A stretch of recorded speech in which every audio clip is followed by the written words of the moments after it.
2 week break, week 12, new content, great content as always. Model paintings, model releases, model talking, and general Lionel and Jamie vibes. So I was going to say buckle yourself in, but that sounds yeah, it's not buckle. Just enjoy it. Mini Matters, a miniature painting podcast. Okay, one sec, Lionel. How have you been, Lionel? 2 long weeks. Been nice. Been a nice little break, and then obviously I've had a look at the news, and there's a lot's been happening. Jamie, how have you been? Been bloody fantastic. My wife got back yesterday, so it's been a bombshell today. I tell you, like, imagine 3 weeks without any family at all, and except for my pets, and then all of a sudden, your wife comes back, and admittedly, I've only got one. You've got three, but she goes, right, I'm having the whole Three day off. children. You've got I three think we need children. yeah, not three Oh, at one once. three. Once I at would that. have, I would have liked to have, like, on assumption base that they wouldn't. But yeah, I suppose you can never make assumptions. Yeah. So today was an interesting one. But otherwise, yeah, good. I still don't really do much painting, which is weird. Anyway, we don't need to go there. Like, I'll just be like annoyed, but I feel like I'm recharging my batteries. Like for painting. I got those new brushes from Rosemary Co. Obviously, for the great unboxing with the beautiful comments. Uh, I didn't watch it because I started watching it, and you said this is probably the worst video you'll ever. Your first sentence Yeah, was yeah. probably the I wanted to first see how many. biggest. It's literally I like, mean, oh, thanks for saving me. I just won't bother watching it then. yeah. I don't think. I mean, obviously, I recorded that before I did the unboxing, so it wasn't like I in post added it in because I thought the video was really bad. It was more a case of like who wants to see someone unboxing brushes? Do you know what I mean? Like you don't learn it. I don't even talk about because my unboxings aren't reviews. I don't talk about. I do actually by mistake talk about which brushes I prefer. So I just wanted to make that clear from the get go on that video that yeah, there's nothing in it because it's not like a normal unboxing where you might buy that same box. Obviously, you don't have that same unless you wanted to know what Rosemary Co. sent in their boxes. They send a lot. I didn't realize they send so much. I was going to get it up, but actually that won't help us. So, really good. And now I've got those brushes. Do you know what I mean? In contrast, do watch this show. It's got lots of great news and lots of great information. Yeah. So, And in a way, we're cross-selling the unboxing in case you don't want to watch it. No, in case you do want to watch it. In case you didn't want to watch it before, but now you do. Yeah. So today's news. it was a very weird intro. I watched it. I thought you literally you spend your time recording it, but you've told people not to watch it. It'd be interesting to look at the Yeah, I want to do analytics that actually right now. I think. how many people switched off. Well, the thing is, I recorded it I think on a Monday because I was like, right, I need to record this before I start using the brushes. And then it got to Friday, and it got to like 4, and I had to watch the England game. I think it was the England game. So I was going to meet my mates. So I was like, bollocks. I've got no show prepared. And I had no images because I've done no. As I said, I've sort of taken the weeks off. I don't really look at Facebook and Instagram at the moment. So I was like, right, I'm going to go out with that one. And I wasn't sure if I should because I recorded it and I knew what it was like. I don't think the content's that bad inside it. Hold on, let's find out what the viewers went like. At what point they switched off. All right, well, YouTube, it has to be online for 2 days before we can see the drop off.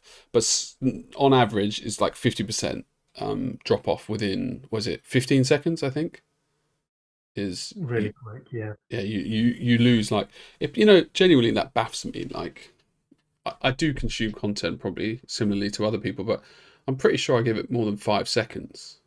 Like sometimes, like it goes 100% and then 1 second and it dropped off to like 70%. You're like, how did you make your mind up that quickly? I, I, I almost feel It's hard it's hard not to take it personally when they see your face and they just turn it off straight.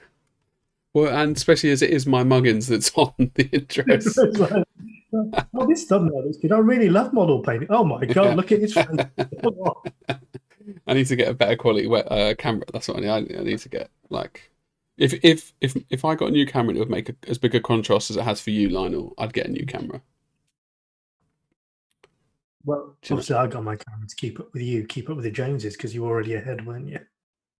It's an old camera as well. This little bastard. Still, at least we got it work. Well, at least I got it working in the end. So, indeed news. I guess I've commandeered the intro of this for long enough. As in, oh, I need to click on the gallery view, don't I? Yeah, you need to bring up an image, and then I can start talking about something. I've got 6 news stories here. I don't know which one. Isn't there 6? I think it was fully 6, was it? It's more like 4, maybe. Who knows? We'll find out at the end. Interesting. Okay, Michael Contrasoro. Contrasoros. Michael. Is he Italian? Where's he from? I don't know what nationality he is, I'm afraid. Basically, I bought from him. Okay. I bought quite a lot of his stuff because I don't know. He's felt more like a sculptor, so I was quite drawn to his pieces.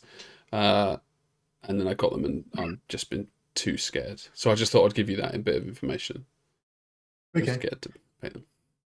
Well, this is an example actually of a company reaching out to us and saying, "Can you feature one of our products? Can you share it?" So Michael contacted us on Mini Matters Facebook.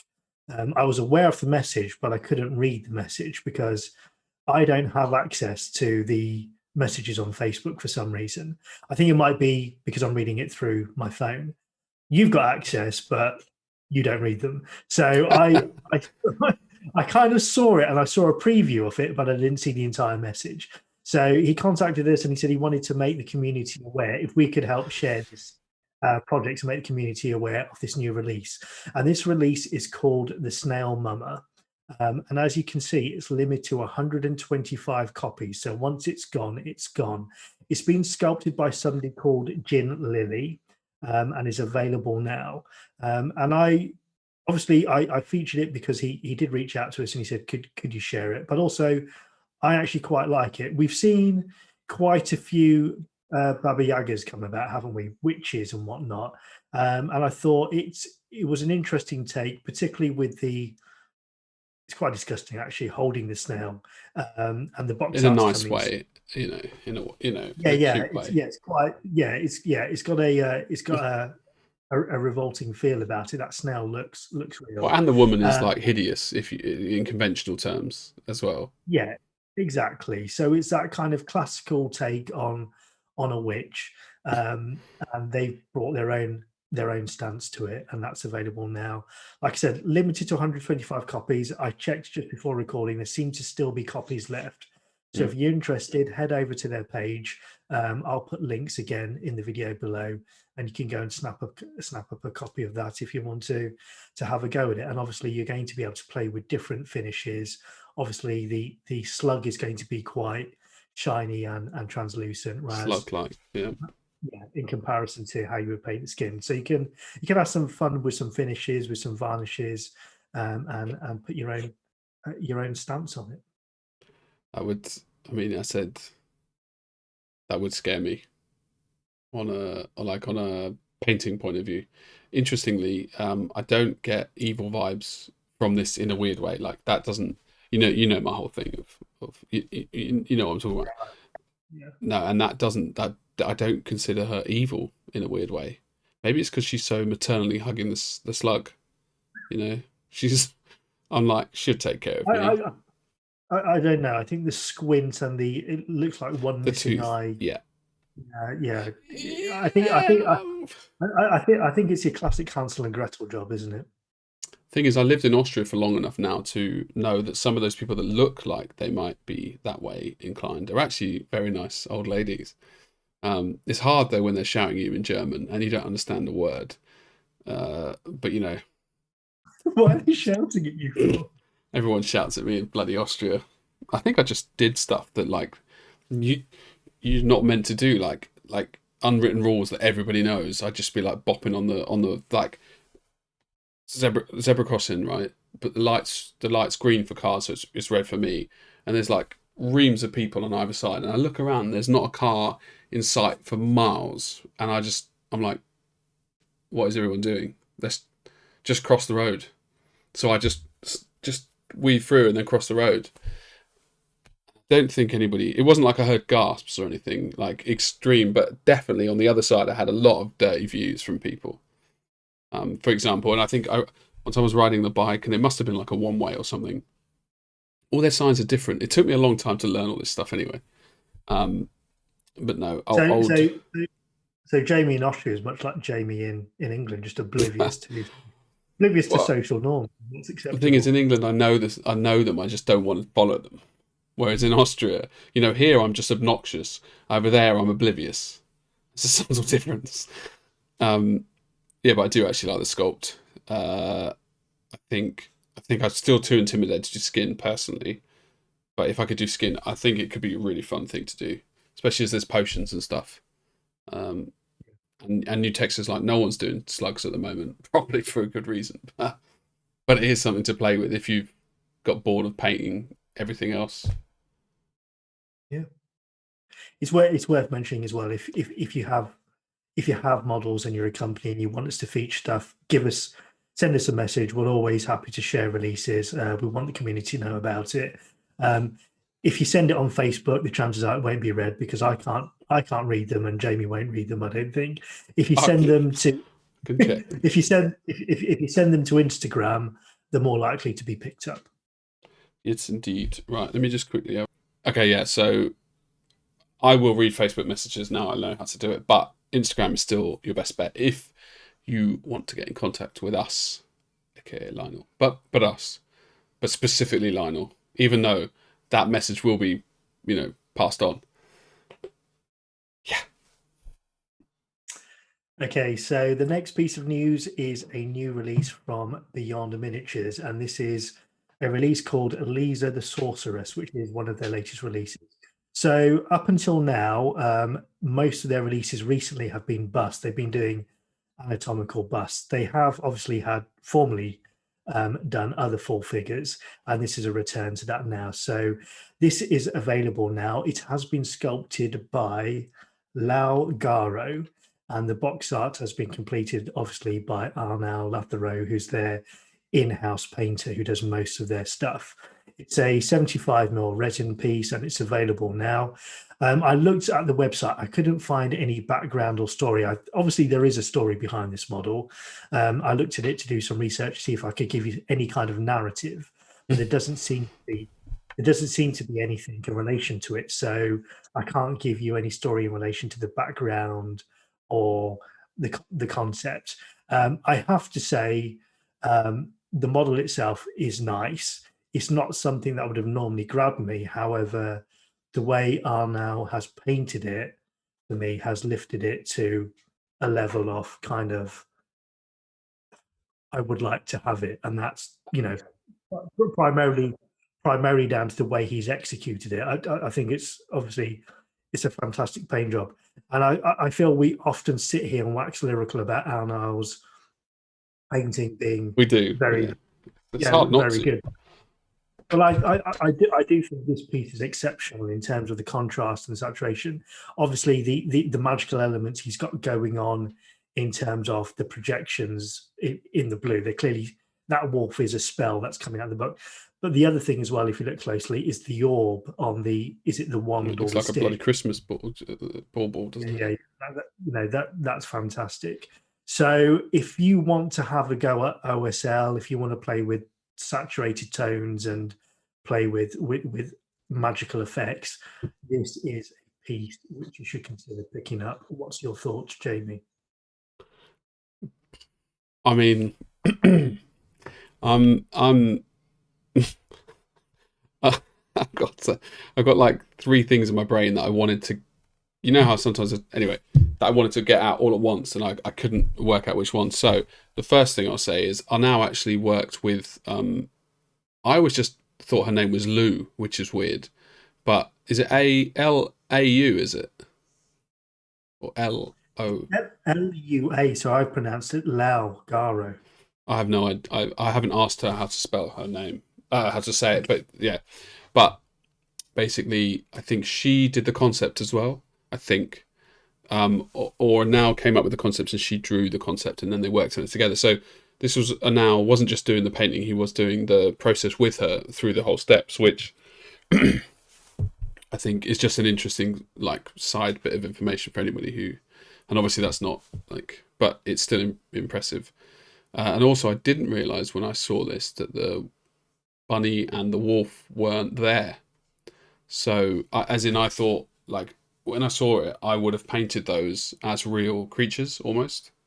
Do you know what I mean? And now it's so clear, obviously the way it's painted, that they're like spirits or smoke or. So yeah, I like it. I like like you say. I think the painting for me personally it's possible because it's 75, right? The skin's not as hard as on a bust, so from that perspective, it's a lot more appealing. I think the wolf is amazing. I think, to be honest, I think like from a sculpture point of view, it's brilliant. Because the bunny looks like a little fluffy bunny with this little twatty breast thing, and the wolf looks like a wolf, and obviously the woman looks like a woman, which is probably what you want. Her hat's massive though. it's what you sculpt, isn't it, for things to look like they're meant to look? Yeah, well, I've been down that road. It's not as easy as you expect. But anyway, yeah, like how much is it? Do you know? I don't know, but the one thing I forgot to mention was the first 100 units actually have a discount. I think the discount's about 15%. Once the first 100 units are sold, then it'll go up to full price. So, like I said, as per usual caveat, we'll put a link to Beyond Miniatures in the video below. So if you're interested, click on the link and you'll be able to check the prices yourself and see whether you're still one of the first 100 who can get a discount as well. Yeah, and also like the whole spirit concept in models is something that I wanted to play with Elder, weirdly, and it's not easy to do. So I think this has been done brilliantly. Yeah, basically, good luck buying them. That sounds weird, but I more meant being the first 100 rather than like you're stupid and you don't know how to buy. So let's go next. Okay, so this is the next thing from Beyond Miniatures. So this dropped a couple of days ago. Dragoth's Children, The Forgotten Land, and it's a tease for a Kickstarter that's coming soon. So 6th of July, which at the time of recording is just under 2 weeks. I think it's interesting because I may be wrong, and no doubt I'll be corrected in the comments if I'm wrong, but I believe this is Beyond Miniatures' first Kickstarter. And obviously they've now moved to the Kickstarter model for a release. It was suggested to me as well that it's going to be more than one miniature or more than one model. I believe that when I read the information under it, it alluded to busts and full figures being released. Now, the only information I could get was that it's based on the art of Victor Tove. So I mean, I don't know many artists, so yeah, childish, yeah, humor. So it's based on his art. I checked his Instagram to try and see if there was any kind of inkling I could get of his artistic style, but a lot of the work he's done has been done for Wizards of the Coast. And anybody who is aware of Magic the Gathering, the card game, will know that they own that. So that gives you a kind of feel of what his art is like. It's very much alternative fantasy. Yeah, it's like high fantasy almost. You know, like almost like Fifth Element in a way. Yeah, it's bizarre because you've got traditional fantasy mixed with sometimes high sci-fi as well. So it was very difficult to kind of pigeonhole, and he's got quite a broad portfolio of work. So it's difficult to know what pieces of his work are going to be part of this. Now, there might be people who follow his work who will know straight away just from the name Dracoth what that's likely to be.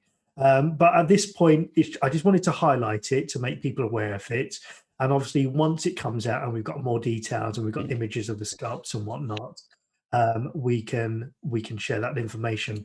It'll be interesting to see what kind of box artists they get on it as well, because I suspect as fast as Arnau is, he's not going to be able to do all the work. Now, Alejandro as well, who is his partner on Beyond Miniatures, is also a fantastic painter. So hopefully we'll see him do a bit more as well. But depending on how many releases there are, there may have to be other artists involved, which might be interesting. I know Arnau is quite close to Mark, isn't he? Mark Mascalan. So he may feature, but they did say in the post that this is 2 years worth of work. So it might just be those two painting for 2 years if they've been working on it for 2 years. But 2 years would suggest that there's going to be quite a few models in this release. So I have actually seen a few of these, and they're exceptionally good. But yeah, obviously I don't want to give anything away, but it's definitely worth checking out, and we'll feature it when they get released. But it's exciting. It is exciting because it's something very different, I think, at least to what's kind of out there at the moment in our industry. Looking forward to it then. Yeah, we finished on this, right? Yeah. Yep. Okay, so the next piece of news is from Fear Miniatures. They've released 2 releases in the last week or so. The first of those releases is this. I was just quickly giving them like a little snap. Yeah, no. Yeah. So the first of these releases is this Private Regiment Foot Soldier, and that has been sculpted by. Give me 1 second. I've got the information here. Okay, so it's been sculpted by Ramon Martinez, and the box art has been completed by Alfonso Heraldez. It is a British redcoat of the King's Regiment from the American Revolution. I think what's interesting to note here is obviously we're used to seeing historical figures in quite a drab palette, and obviously Alfonso hasn't compromised with his palette here. He hasn't gone for a muted palette or color scheme. He's gone for his usual vibrant colors, refusing to play along with those traditional sorts of looks. So what you've got here is a fairly colorful take, which is quite nice to see. And as per usual, for me, I'm immediately drawn to the skin tone because obviously that's something he does so well. And I think it's a really nice piece, and it's nice to see his palette and his choices and his style on a historical piece.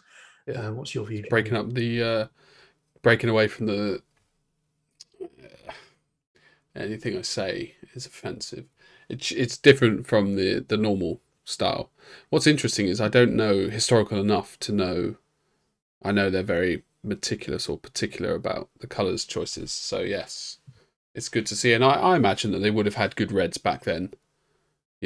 Especially for the guard. I imagine it looks very similar to how it looks now, which is extremely red, extremely blue. So yeah, I think that's the usual commentaries, and I think particularly Alfonso says if the sun shone on them, it would be just as bright back then as it would have been now.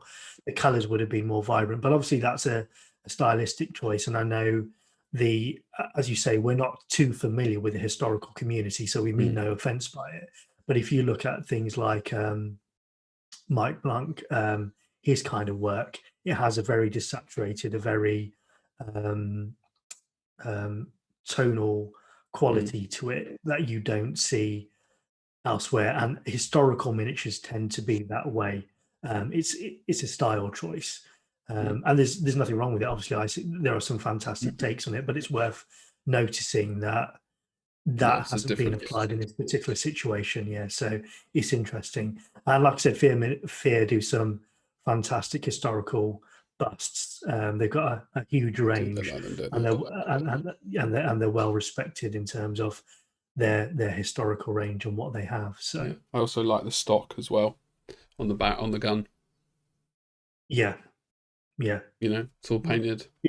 It's his, I believe it's his third box art for Fear. Hmm. He did a night as well where he did Yeah, I two remember the night, the alternative, turquoise guy. Yeah. yeah, the yellow and yeah, red as well. So, so it looks like he's doing more historical work.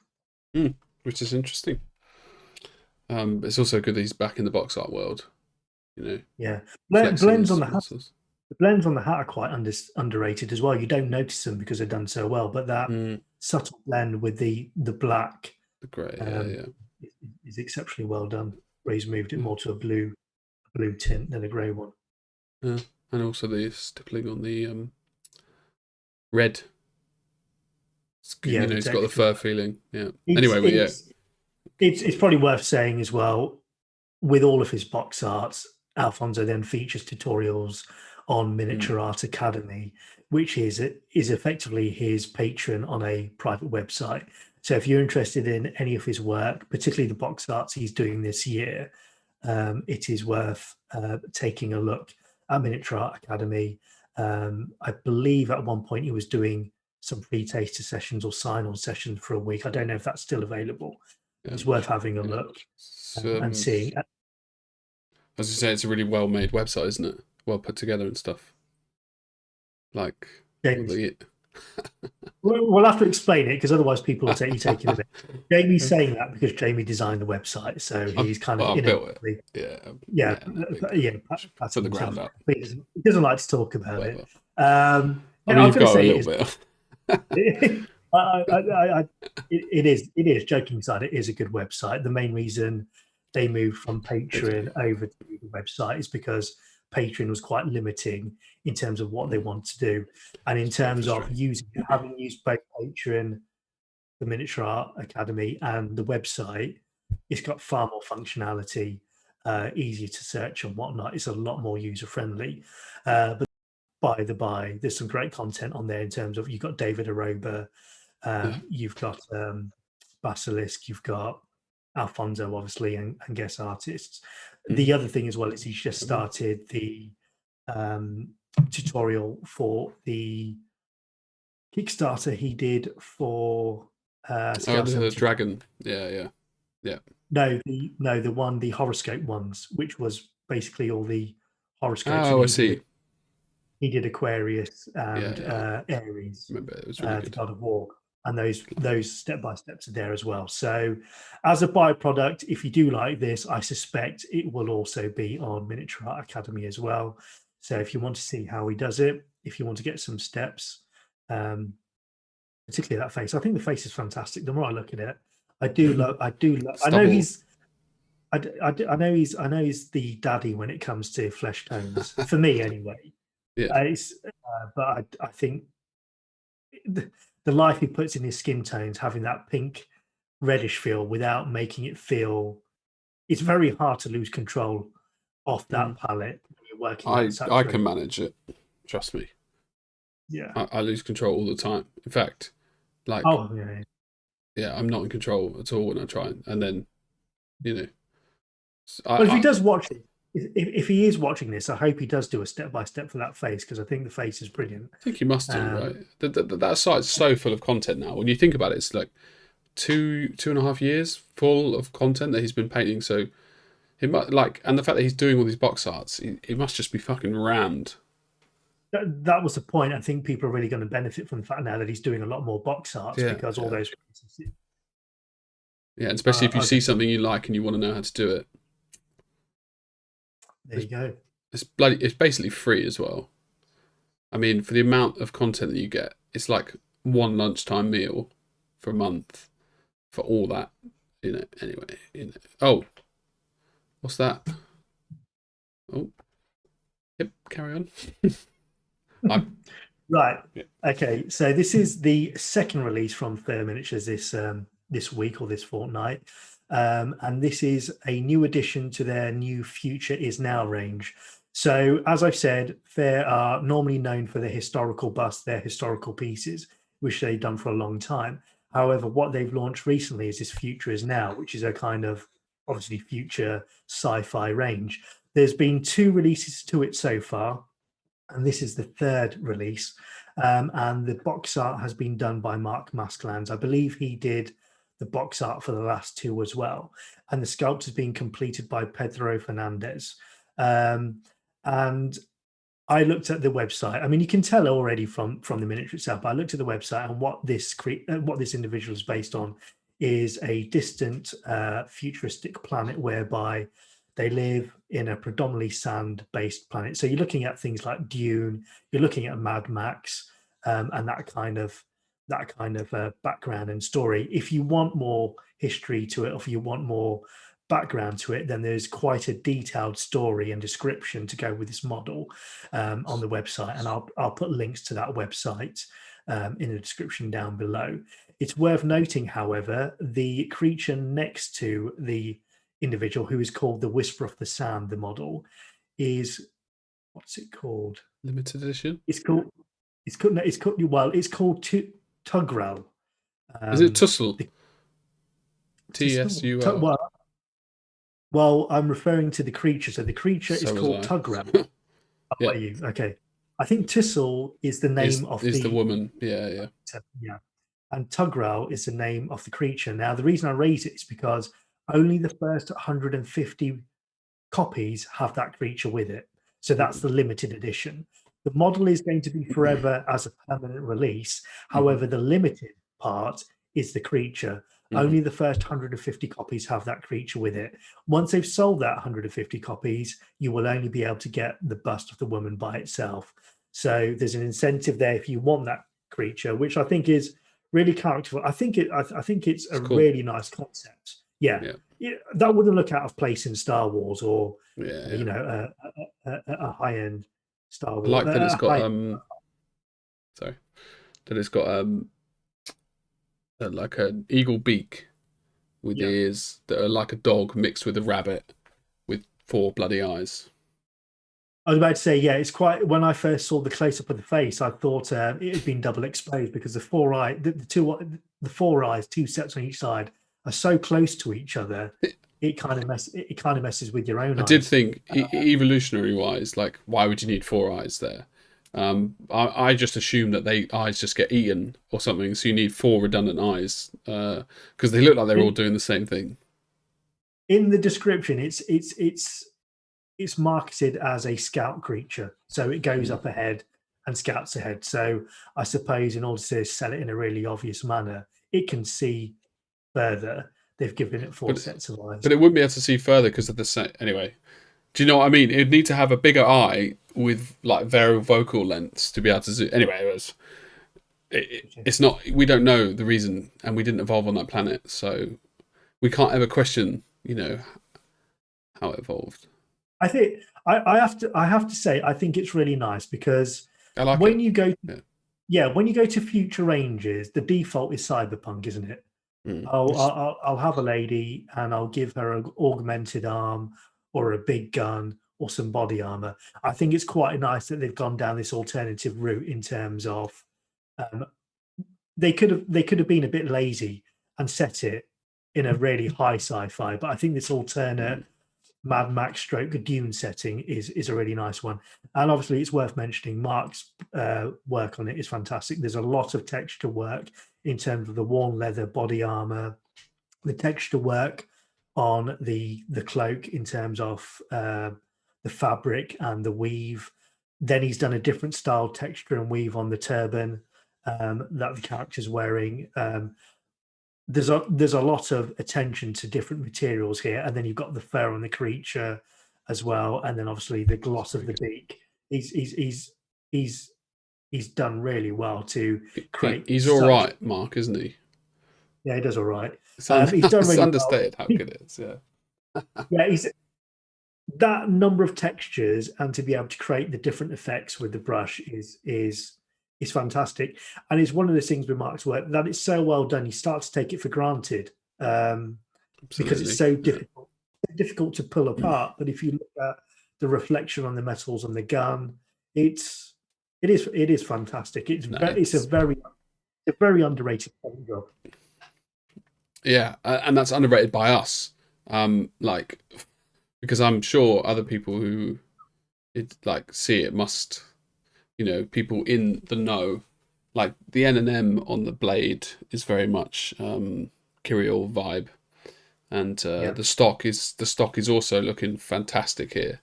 It's like a deeper, darker, different type of wood kind of vibe. Yeah, I don't even want to try and break it down. Also, the sculpting is fantastic on here. Like to give those details for Mark to be able to do it, it's truly brilliant. It's a really good sculpt. I think the other thing that's worth noting as well is the tan skin.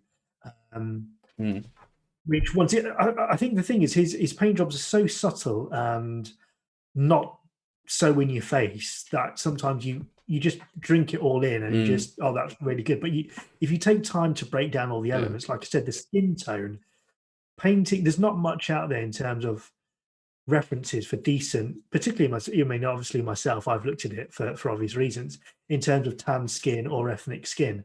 So the skin tone he's achieved there, as well as the life and whatnot, is amazing, because obviously the default is Caucasian skin, isn't it?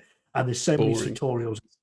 It's not only that, there's so many tutorials and whatnot that it's easier to learn that. So I think it's always difficult to do effective ethnic skin, because there's not much other than real life reference material. There doesn't seem to be much of it in the painting world. So always when you see this, it always takes you back. And once again, it ties in with the rest of the model because of the attire and the environment. You'd expect that kind of finish. I'd almost think Caucasian skin's easier because it's basically closer to white as well, but it's just pink. That's all we bloody are. Whereas if I was to paint you, I'd have to learn bloody browns, and like, surely a brown is like, what's that word? Second, it's like a it's all three of the colours, isn't it? Tertiary, yeah. Whereas pink is like, it's just two, really. I know, Alfonso will say go from brown, but like other guys will just use like pink, and I don't know. I'm probably underselling it here. Maybe pink is hard to, well, I can't do pink at all, but I would have thought getting a brown bang on in a way is more challenging than a white or a pink. Can't do either, so for me they're both really hard. Also, if you notice her lips and her nose and just here, it almost goes to a white. I think it's probably like a yellow white rather than a white, but it's a very subtle, in my opinion. It'll probably be nearer to a Caucasian flesh tone, but because it's against the brown skin, it looks, the contrast there. The contrast makes it look white. It won't be as pale as that. It'll probably be near enough a bronzed flesh, but because in comparison to the brown, it's layered again, it'll look brighter than it actually is. Bloody crazy stuff. So well done, everyone involved, basically. So two strong releases from Fair Miniatures, 2 strong box arts, 2 strong sculpts. If you're interested in picking either one of those up, you never guess what, it'll only be in the description down below, Jamie. Sometimes I take this description for granted, just because everything's always there because we're so on it. But also Pedro's a great sculptor, isn't he? Yeah, I mean, you'd be lucky to get him, wouldn't you? Okay, no one gets it except for you and I. Dragonhead, he sculpted my model. No, don't worry. Which one? The one that's not out yet. All right, okay. When it's released, I'll be sure to cover it in the news, Jamie. I'll have to keep quiet. Also, the box art's being done now. I'm not cross-selling. It's fine. Which is exciting. Oh, look. Advertising. Okay. So this release is a bit of something bit out of left field. So this is a new release by Aythami Alonso under his is it Not Cool Minis, his website? Okay, so it's Not Original Minis, which is Aythami's kind of answer to Patreon, where he puts all of his tutorials if you want to subscribe to. And this is his one of his I was about to say his first model release. It's not. It's one of his model releases via that website. It's his third, but maybe it's his first in relation to these sculptors. So there are actually 2 sculptors who have worked on this piece. Most of the work has been done by a sculptor called Aaron Ruiz. However, it's been finished off by Barone Artwork, who we've covered a lot in the cast before. And you can tell from the photography that it's probably been photographed by him as well. So Aaron Ruiz has done, I believe, up to 70-80% of the work. He's done the majority of the work, and Barone has then finished it off. I'm not entirely sure what elements each sculptor has done. Yeah. I would suspect, if I were to hazard an educated guess, and I apologize if this is wrong, but I would suggest Barone has probably done the face, because that tends to be what he's known for. And if you look at a lot of his other works that he releases to artists, he tends to focus a lot on the face. I'm seeing some character recognition as well there from Daryl from The Walking Dead. And I know that's something he's played around with former busts as well. So if that is the case, if you watch The Walking Dead, you'll know. But if that is the case, then good for me. If it isn't the case, I apologize for not crediting the sculptors for the bits they've done. But if you do watch, then please correct us in the comments below. It's called The Ronin, and Aythami has already started doing the box art, has given some glimpses of it. Now, I think he's finished it. He's finished Possibly. it. Okay. Yeah. I've been a bit naughty in including this, in the sense that by the time this video goes out, it won't be available to buy. The reason being is this was only released for 77 hours, and it was released on Thursday, I believe, or Wednesday at midnight. So it crossed over to Thursday. So in theory, it was only available up until Saturday. Now, this video is likely to go out on Sunday. So as a result, if you haven't seen it and you're only seeing it now, you've probably missed your opportunity to get it.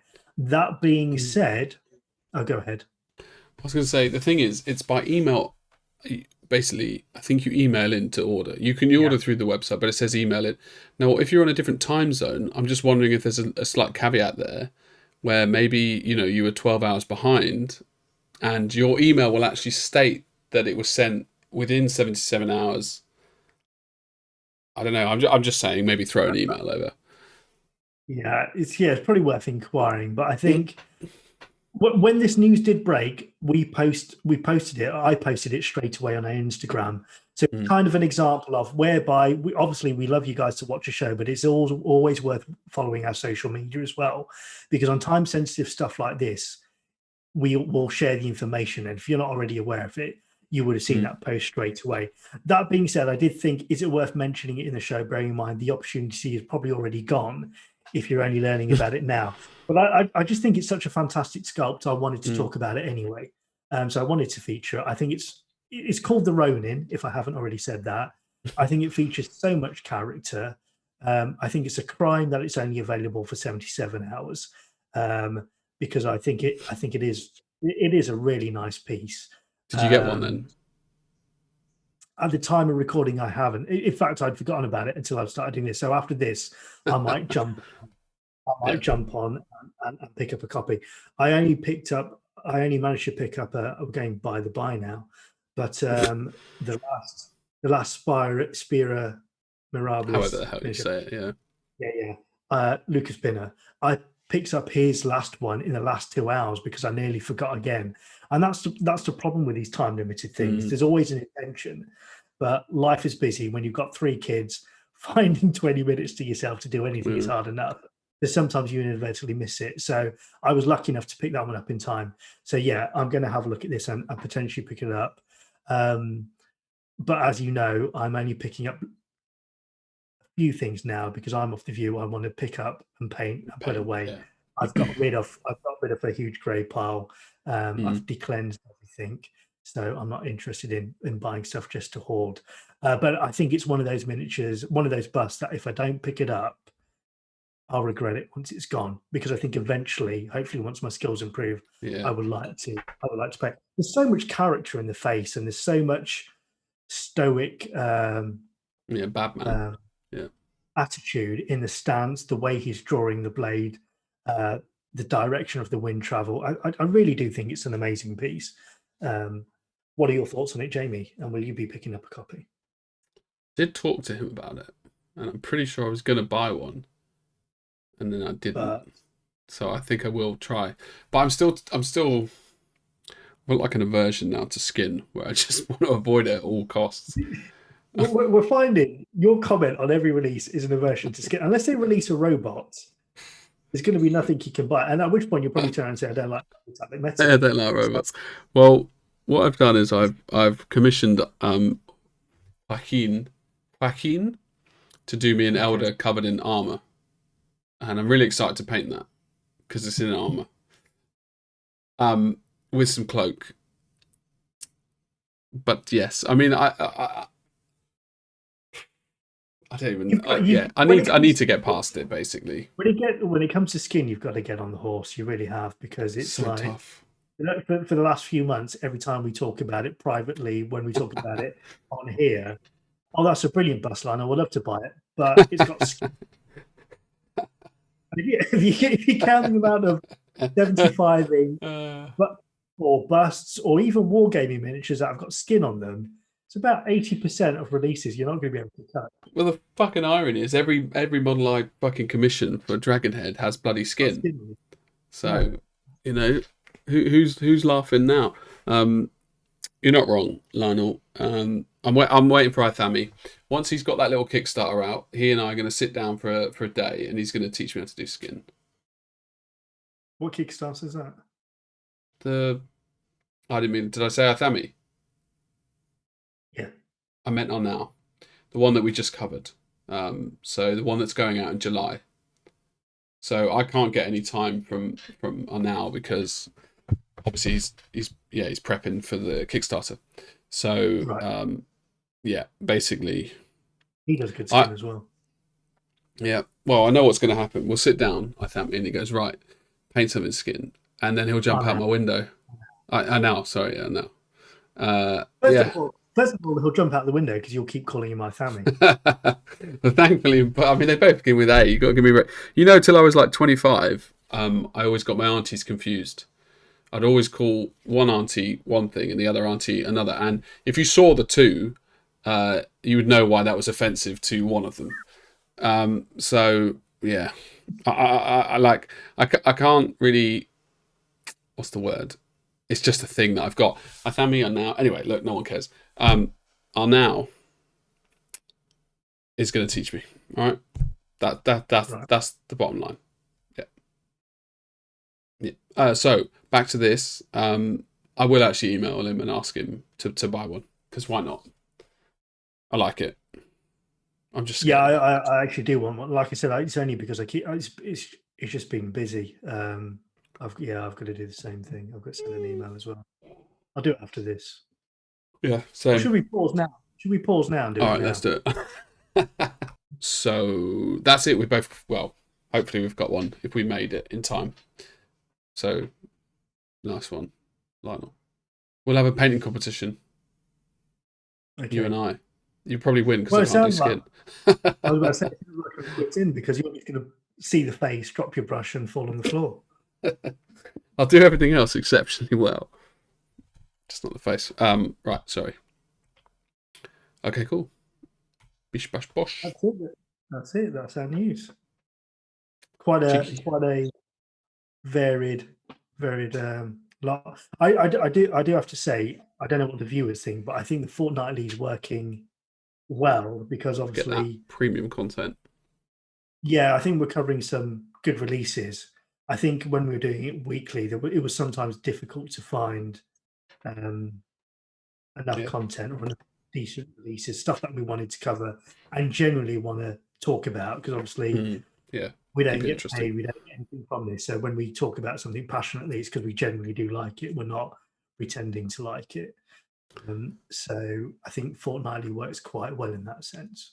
It does, and it keeps the old flames burning hot, as it were. Do you know what I mean? It keeps the pie warm. American Pie was. I mean, when I started it, It's just it.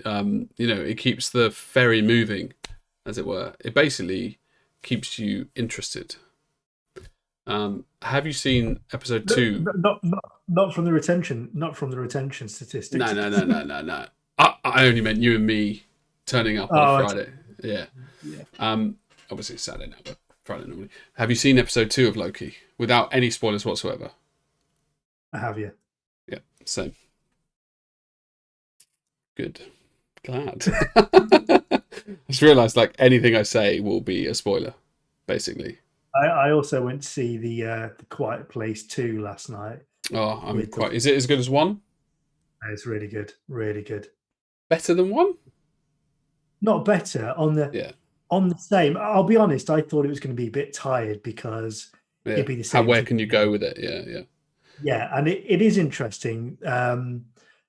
They do a bit. I'm not going to do any spoilers, but they do a bit where they flash back to when they first arrived. So that's interesting. That's really good because you basically didn't get any of that in episode 1. Yeah, it's interesting. Season, and then the rest of the film continues exactly from where the first one finished. But because it's because the film is so tight, it's only an hour and a half. There's no time to get bored and whatnot. So yeah, it was good, very good. I enjoyed it. I do like that female actress, I must say. Probably because of The Edge of Tomorrow. Yeah. What the hell is it actually called? Live, Die, Repeat. Like I haven't seen any Tom Cruise film so many times. Like I must have seen that film like 5 or 6 times. It is called Edge of Tomorrow. I think its original release was Live, Die, Repeat, and then they changed it. I think internationally it was, but I think in the UK it was Edge of Tomorrow. Yeah, which is a crap name compared to Live, Die, Repeat. Or maybe was it the case that the tagline was Live, Die, Repeat? Yeah. And because people thought that because the way the poster was designed, they thought that was the name of the film. So it did cause confusion, didn't it? I first discovered Emily Blunt in The Devil Wears Prada, which is also a very good film, Jamie. Is that in any way like sexual? No. All right, one sec. I'm thinking of Eyes Wide Shut. No, you're thinking of 50 Shades of Grey. No, that's like super sexual. Hold on. Okay, I didn't realise. I could probably. Is it a rom-com? Is there a rom-com? Watch it with the missus, basically. There must be. It's got women in it. I mean, that's getting into sexual stuff. Not sexual. Sexist. No, it's just about trying to make it in the industry. What's my thing my wife loves, or is very interesting, is that apparently in media, like films and TV, they've got this saying, right? And I don't know what it is, but if women aren't talking about how their men impact them, or like what they're going to do for their man, or they're going shopping with their man or something, it's called like screen time with women talking about women's things. And then it's a scope to tell how, I guess, right, Lionel, it's called the Bechdel test, okay? And the test is how many scenes a film or work has where 2 women are talking about something other than men, right? Okay. And I asked her, I said, what does it scope? And she goes, no, it's not really that. But basically, it shows you roughly if a film is giving women normal things to talk about, or they're always talking about men. Okay. And now I have no memory of what I was tying this into, but The Devil Wears Prada might have some stuff that they're talking. I don't fucking know. Anyway, it's an interesting bit of information there for you. Be proud that you've learnt that. Bechdel test. Google it. Yeah, I mean, I don't need to tell me what it is. Yeah, I kind of have, I guess, to be fair. So we managed to breach the 55-minute mark. When you say breach, that was really unwelcome. Yeah. Which is probably apt, actually, if we're on your screen for over 55 minutes. Our screen, though, when it comes... Interesting. Look. It's interesting. Sorry. I think we'll round it out there. I think we're descending into madness. Just one last thing that I wanted to add is the other thing we'll add in the link below is Ham's given up the ghost. He's back. Calm back. That's even the technology is telling us it's time to stop. Totally. I just wanted to give a shout out to our sponsors as well, Broken Toad, who produce some fantastic brushes and products. If you're interested and want to have a look at what they have, I'll put a link in the description below as well, along with everything else. And it's worth giving them a look and seeing what they've done. And there are unboxings on the channel if you want to look at their products. I believe Jamie's done an unboxing of their water. One unboxing with 2 products. Yeah. Unboxing 2 products. I'm not too sure whether we've actually done an unboxing of their brushes, have we? We've talked about them. They haven't sent us any. They have. Well, they sent us. Yeah, for the prize. Yeah, they sent us some for giveaways, and obviously we've got to do that as well. We've got to get back on that and give those away. But maybe Jamie, you want to reach out to them then if they're not watching this and send them some brushes for you to just unbox. Feel guilty, just feel. And also, you know, do they really want an unboxing from the professional J? I mean, it's brand awareness, isn't it? And they'll well, if it's anything like your Rosemary and Co, where you say this is probably the most boring video you're ever going to watch, they probably don't. I don't think I said boring. I said useless. Waste of time. Yeah. Waste of time. Not boring. It's very entertaining. Don't get me wrong. It's just you don't gain anything other than entertainment. You know, laughs. So, and laughs are cheap. Yeah, but both are a key indicator to stop watching the video. But interestingly, you know, I didn't get the views in the first place, that many, to even get to see that people would see that I told them not to watch it. Yeah, it's that gym set. I'm tired. So it's been great spending time with you again, Lionel. As always, a pleasure, Jamie, and we will see you guys in 2 weeks' time. 2 weeks indeed, unless we have some weird impromptu reason to record, which we probably won't. So guys, nobody ever makes it this far, probably like 2%, but like, subscribe and share. We should really start plugging that in the middle. Or even in the beginning. Yeah, like literally people do that in the beginning, which is, I don't know, kind of creepy because you haven't earned it, but yeah, well, the point is you're asking people to like and subscribe and share now. They're probably the most loyal viewers anyway. And they already are. Yeah, that is true. That's very true. They already are, so there is sense to that. I'll start incorporating that into the beginning. Went Scottish. Right. Thank you, guys. Good day, guys.